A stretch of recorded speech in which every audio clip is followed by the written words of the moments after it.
game. Something wrong with this droid. Really? Help me through this flashpoint, guys. You're my only hope.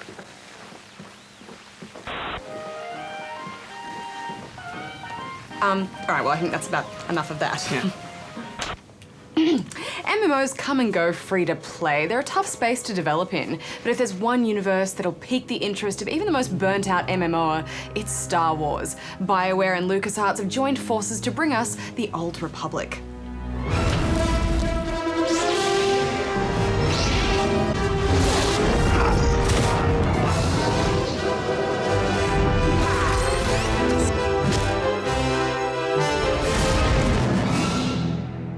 What's wrong with you? The official release date for Australia for the Old Republic is actually in March, and the promise of local servers too, so we had to get ours in on special import. Delivery for Barjob. Right here. Oh, I love MMOs, Hex, and I'm not afraid to admit it. Learning new ability cycles, playing with talent trees, teabagging in PvP, exploring giant worlds. Old Republic has this in spades. It's not friendly to newcomers, but if you've played any sort of MMO before, you'll slip right into a deep chair groove. set thousands of years before the movies, it's a time when the Empire and the Republic are at each other's throats, each trying to gain control of the galaxy. If you'd heard what both sides are plotting, you wouldn't be eager to restart this war. You'll find more than a few races experimenting and unlocking the power of the Force. The races you can choose from are pretty rubbish, but the face customization options are pretty good. For example, this just looks like Goose. And they all have fantastic butts. The best butts in the galaxy. I suppose you'd want that because you're staring at the back of them for about 200 hours. I don't think we need to talk about that, to be honest. It's important to me. I don't like where this is going. You can be Empire or Republic, and there are 4 classes on each side. Each of these have 2 subset classes, each with 3 tech trees you can focus on. So there's heaps of options to play. I love my cyborg bounty hunter badge. She's seriously badass. And you get a lot of really impressive looking abilities early on in the game. So it's so much fun charging into combat, blasters blazing. I really love the rocket punch. Rocket punch! Rocket punch! What's that? Rocket punch! I played a Sith Inquisitor Assassin, which is kind of like a rogue and a shaman mixed together, so lots of backstabbing and getting into stealth. The Sith Inquisitor storyline is all about climbing the ladder to the top and shocking everyone he can.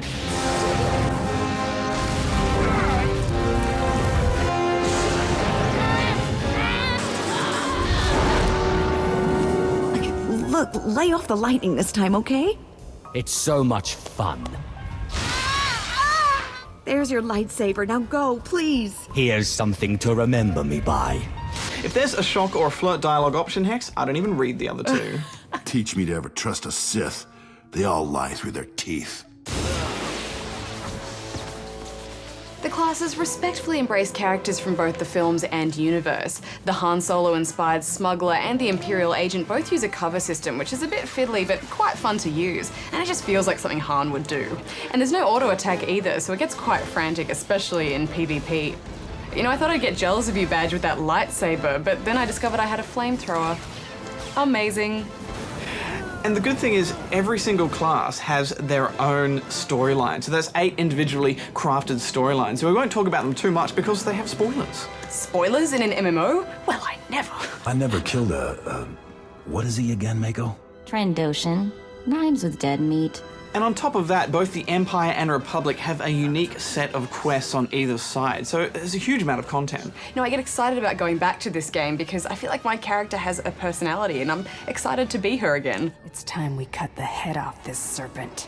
I loved knowing why I was doing what I was doing, even for the simplest of quests. It made all the difference, and I watched every single cutscene in full. It makes such a difference, doesn't it? I mean, I have actual motivation for what I'm doing, and quite often there's a number of different choices within the quest with who I can choose to side with or help as a result. Shame about the actual quests, though. They're about as interesting as the most boring quests in old WoW. Let's check this bottle for surveillance. Watch my back. Check this bottle for surveillance. Search this bottle for some surveillance. I've surveilled it all. Yawn. Yeah, but the story makes up for it, Budge. I mean, the dialogue options you make are the interesting part, and when you're thrown a light side or a dark side choice as well, it gets even more engaging. I mean, I felt like I had the opportunity to roleplay my character exactly with the personality that I imagined her having. Please don't kill me. I can't stand to see a grown Imperial cry. I love all that, but the light side dark side mechanic is broken because you absolutely have to go 100% dark side or 100% light side with all your choices, or you might not be able to use some of the really good gear in the game. Yeah, it is pretty punishing for fence sitters, but in the end it was more important to me to roleplay my character how I wanted than to get light or dark side gear. It's all about the gear, Hex. It's not all about the gear. And in a universe where so much of the lore is so heavily based around the light and the dark side of the Force, is there room for fence sitters? I say not. Words are unnecessary when the Force is with you. Yeah, well, believe it. The Force is strong in me. Either way, it's early days yet, so it may evolve in the way that WoW did. I hope so, otherwise I think it'll struggle to keep people playing past 50. Instances or flashpoints are exciting though, and there's one in there that Knights of the Old Republic fans will lose their pants over. In fact, all the weapons and locations and sounds, they all just resonate so much with even the smallest of Star Wars fans, if that even exists. That there's a small fan of Star Wars out there.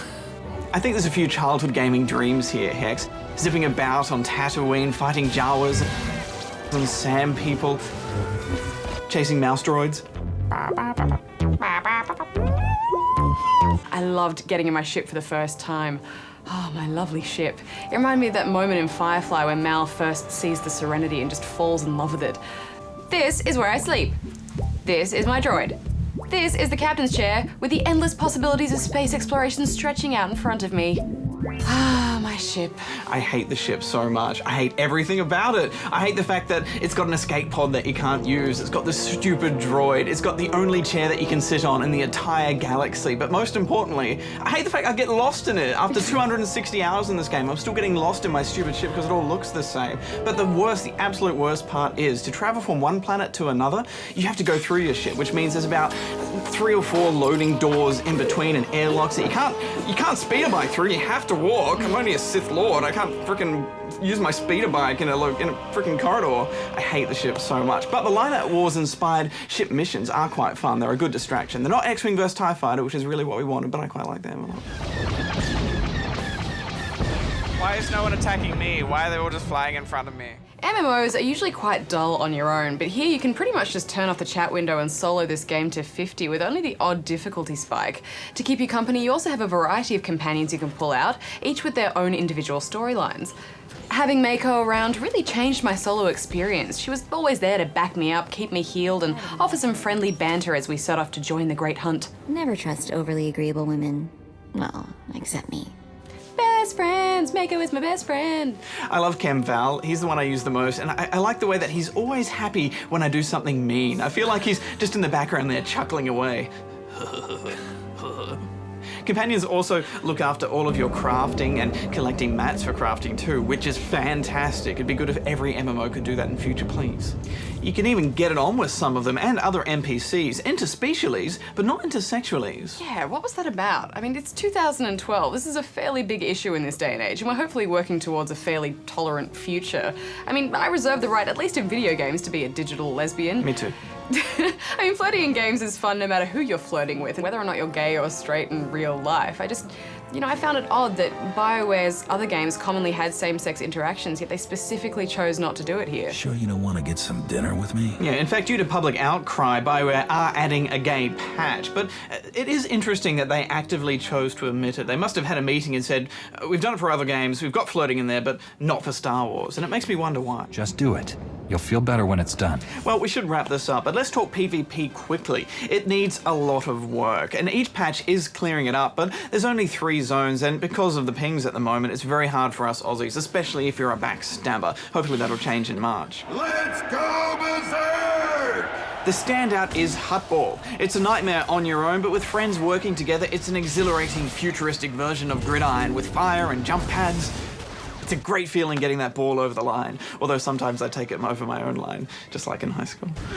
There's also a PvP planet called Ilum, which is completely broken. It's a fantastic idea, but the engine just can't handle that many people in one spot, so it runs between 2 and 14 frames per second in the big fights. It looks good though. Yeah, at least it feels busy there. I mean, some of the planets feel empty even when the server is full. I know you love a bit of PvP, Barjo. Do you think you'll keep playing? While I love an MMO that's set in space that's not Eve, I've already quit. Oh, you'll be back. Yeah, maybe when the pings are good, but it's just so grindy, more than other MMOs, I think. I must have spent days at level 50 now in PvP, and I haven't got one piece of gear. It's just too hard and unfair, so I don't know. What are you giving it? You know, I'd all but sworn off MMOs for life, Barjo, and done nothing but preach their evils for the past year, but I am back in the game with this one. It's 8.5 from me. Look, I had a good couple of 100 hours of fun here, so I'm gonna give it 8.